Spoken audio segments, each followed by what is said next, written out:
Hello, everyone. Welcome back to yet another political episode. So, we got tragic news. So, we have Dan Evans, not the tennis player, but the former Republican governor from Washington and senator, Dan Evans, has died at the age of 98. And today, we are going to be going over his electoral history and his honor. He died 2 days like on September 20th, 2 days before this video. It's just really hitting the news now. But of course, we are going to be talking about him and giving his and paying respects to the said one of the very, I wouldn't say very last Republican governors from this now blue state.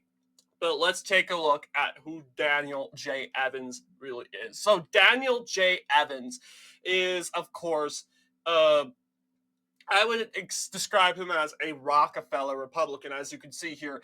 Um, Evans not only supported uh, Nelson Rockefeller, who is a renowned liberal Republican. He is probably the king of liberal Republicans or rhinos. Um, but he's also a moderate, described as a moderate Republican, particularly on social and environmental issues. Evans supported Nelson Rockefeller for the Republican nomination for president in 1968 and refused to endorse Richard Nixon, despite giving the keynote address at the year's Republican National Convention. So yeah, I would say is more of a rhino. He's definitely a rhino. I kind of know what he thinks about Trump. Let's see. I don't think. I mean, let's remember he's 98. He doesn't really pay attention that much. Um, then again, Jimmy Carter is 99 and he is mostly out of it 24/7. He wakes up once in a while and goes back to sleep for a few days. Like, and Jimmy Carter himself is a very, very healthy person. Yeah, he's most likely going to reach uh in just a few days is his 100th birthday. So of course I honestly didn't think he would do it, but we're going to have the very first president to reach the age of 100. Um, but who knows? I can't jinx it. But yes, I would assume, yeah, Daniel J. Evans, definitely more of a rhino. But what is his main positions? Yes, despite being a Republican and a self-styled conservative, okay, Evans became known for the administration's liberal policies on environmentalism. He founded the country's first state-level Department of Ecology, which became Nixon's blueprint for the Federal Environmental Protection Agency, in strong support of the state's higher education system, including founding Washington's system of community colleges. In addition, he signed a bill to legalize abortion. Okay, he's pro-abortion in the first 4 months of a pregnancy and fought unsuccessfully for a state income tax to two additional liberal positions. So yeah, he's definitely a rhino there. I would say he's more center or moderate. I would say he's probably opposed to Trump. But yeah, and if he was alive today, I would say he would endorse and vote for Harris. Um, but I don't know. But let's see. Let's talk about his electoral history and political career. So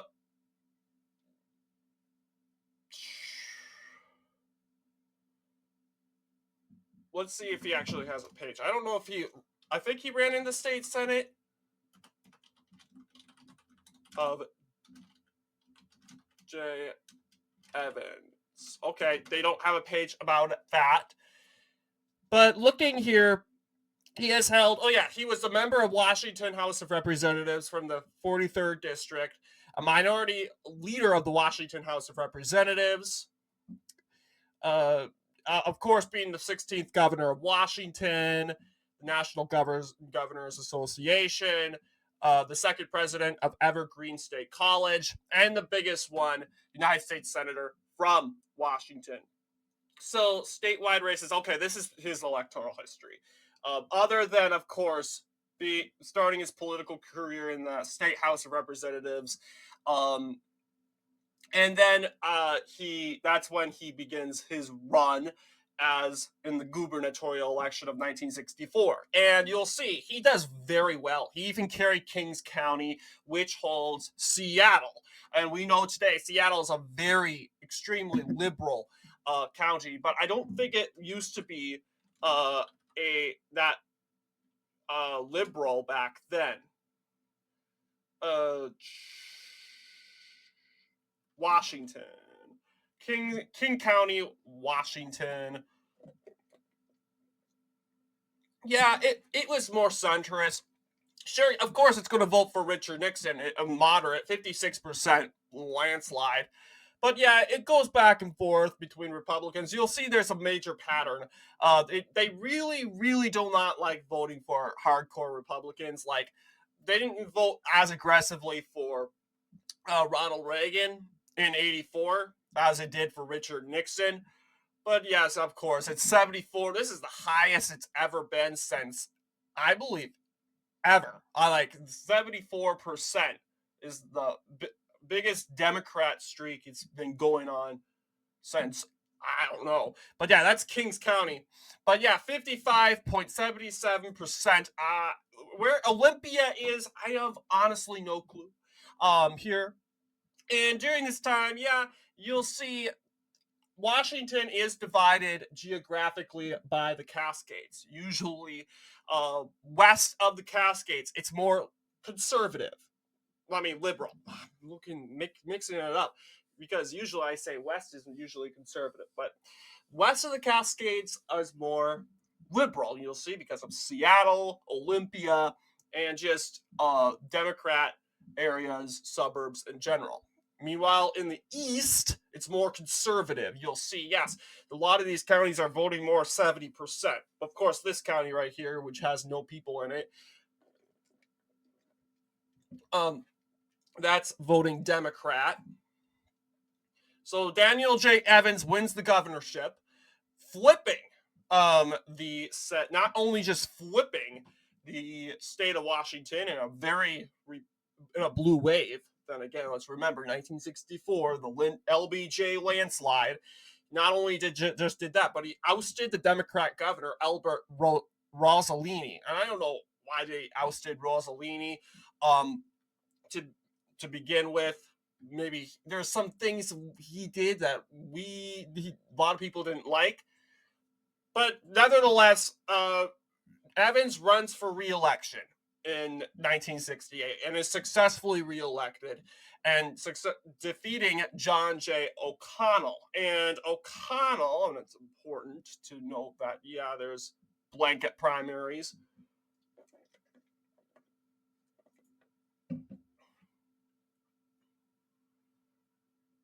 I don't know if there's like blanket primary results or map when it comes to that, but yes, O'Connell 44% to Evans 54%, 10-point. You'll see, yes, it pretty much said the blanket primary result had Evans winning by 43.41. Here, a 10-point win. He's still holding Kings County. And again, Kings County will vote for you if you're a rhino. Keep in mind.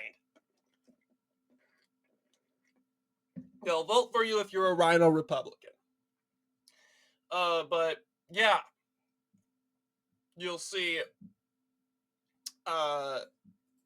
Democrats managed to gain back the southern rural areas.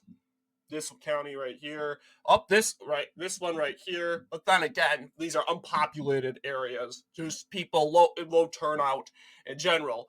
Really, this is the Attorney General. It really wasn't a successful like.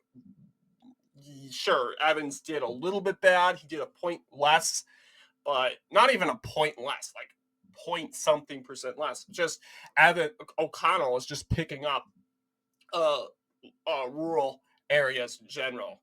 But really, it's in 1972. Still same difference. This time, sure.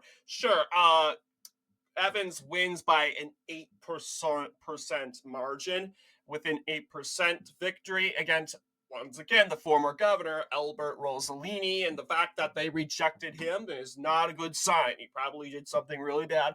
But it's just overall that people just like the popular governor, Daniel J. Evans. You'll see he's still picking up Seattle here. And other places like you'll see, sure, rural areas, and I'm guessing these are Republican voters that are just upset with um, Evans in general. They're just voting for the Democrat, just kind of spite the incumbent senator. But yes, you're seeing it's a gradual. Like I always say in my previous strategy videos, the pendulum usually switches the other way. You usually don't gain more unless you're a rock star or something like that.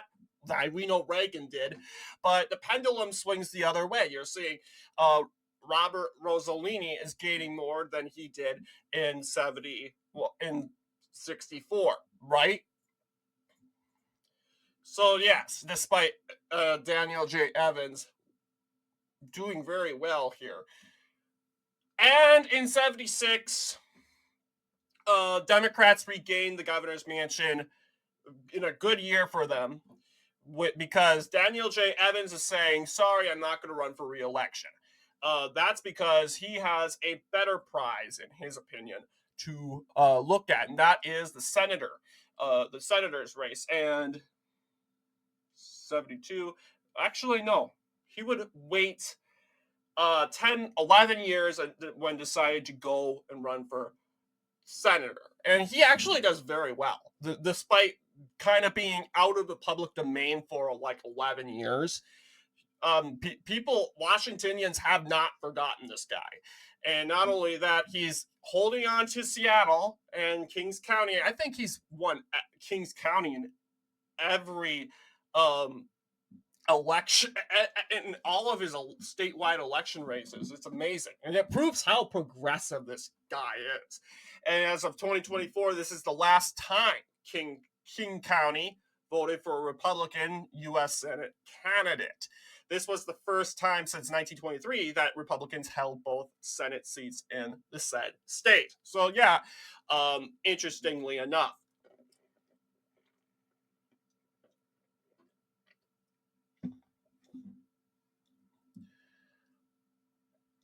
Yeah,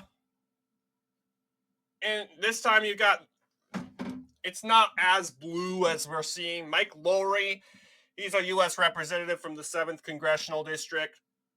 But you're definitely seeing more coasts going more blue in favor of Lowry. And that's it, because in 1988, you'll see Daniel J. Evans decided to retire instead of running for re-election to a full term after being appointed to the seat in 1983 and won election to a partial term that year. Yeah. I also want to believe he was a part of the Nixon administration. Was he a part of the Nixon? No, he wasn't a part of the Nixon administration. He definitely was a part of the Nixon Rockefeller squad. He is definitely in that influence. Rockefeller Republicans, very, very popular in Washington. And if really Republicans don't really stand a chance. Yeah, Washington is technically a red state during this time. It voted against Jimmy Carter. It voted for Richard Nixon in 68. Voted for Richard Nixon in 72. Yeah. But to be fair, Gerald Ford was a rhino. He really was a left-wing rhino. So, of course, he's going to carry Washington, let's be honest. But hey, Ronald Reagan picked up Washington in 80. So, yeah, we could definitely say Washington's a red state until 1988. But it's an interesting observation. But yeah, this is his electoral history. And Daniel J. Evans, ever since retiring, is now fading away to the public domain and is trucked all the way till 2024 and dying at a respectable age at 98. here. And once again, we mourn his loss. Um, we might not agree with everything he stands for, especially him being a rhino, more rhino than we're used to. But what do you guys think? Let me know down below. And as always, I will see you all in the next political episode.